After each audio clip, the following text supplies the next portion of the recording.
But here the president was yesterday on his way to meet with Prime Minister Keir Starmer at Downing Street, where the port deal was announced.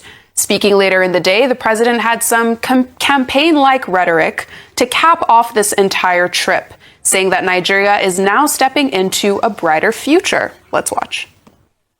We've come to renew everybody's hope.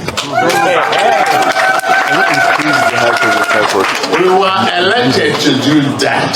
Can you put it on my shoulder? And that's hope.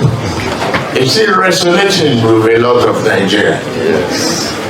As I stand before you, I can tell you that we've navigated our way out of the dark tunnel. The tunnel of economic uncertainty, the hopelessness of the past, but the bright future that we want to bring to each and every one of us.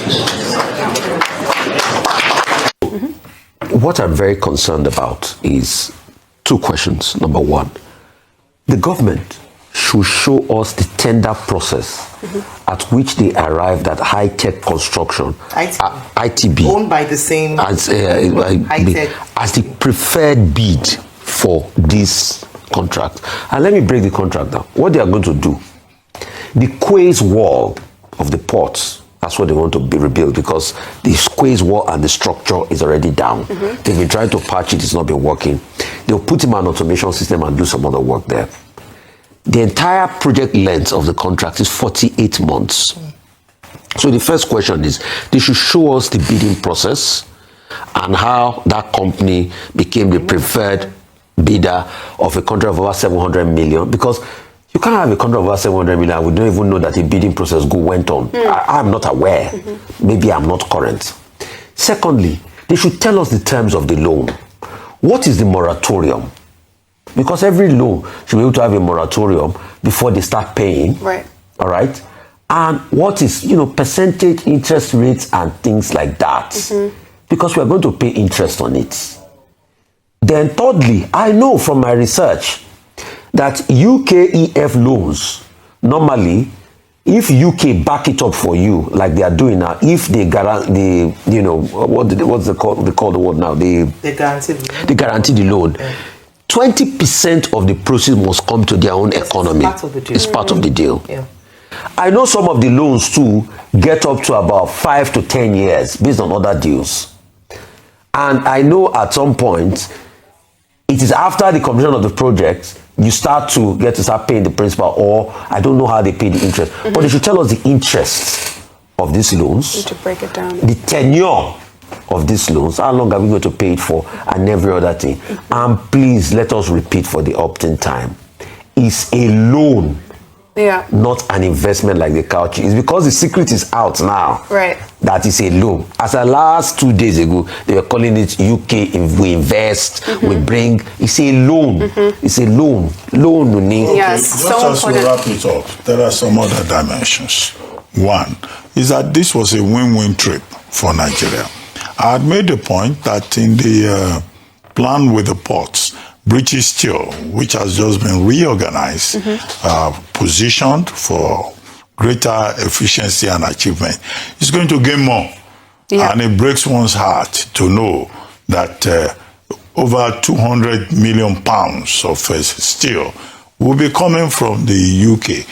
When once upon a time in this country, we had Oshobo Steel rolling mill, we had Ajaokuta, and then we couldn't do anything without strategic investment. We were just jumping from the Russians to the French, and we even got international arbitration cases over all of that. So this speaks also to the failure of Nigeria in terms of foresight.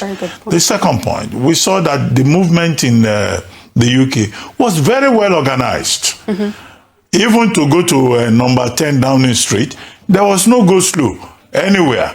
Now President Bola Ahmed Tinubu has returned to Lagos. We are pleading. Nobody should create Strait of Hormuz around Falomo, Awolowo Road, and all the adjoining streets. And the people who followed the president to London to go and receive him, let them go home. Because we don't want them to come again and say they are welcoming the president. Yes. This welcoming party from Abuja to London should not come to Lagos. They should allow the president, he needs to rest after a very hard-working spree in London. They should allow him to stay with his family and enjoy this Eid al-Fitr. Other people should go to their homes.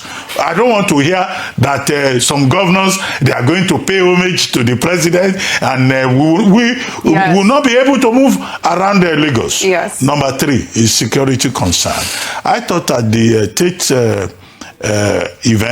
Tate London Gallery event, and also at I think Lancaster House. You know, maybe perhaps because the president was meeting with Nigerians, there was too much closeness. You know, there should always be aesthetic distance between the president and you know, the people when he's having an event. So I thought security-wise, they seem to have dropped the ball there. You know, some people were almost touching the president. No, please. Security of the president is important. Our own security is also important. And it's good that the Minister of Finance, Information, addressed that and said, you know, more effort to be made in that regard. So security is for all of us. But for people to just be crowding around the president, who represents, you know, the symbol of our democracy, I think whether at home or abroad, they should pay attention to that.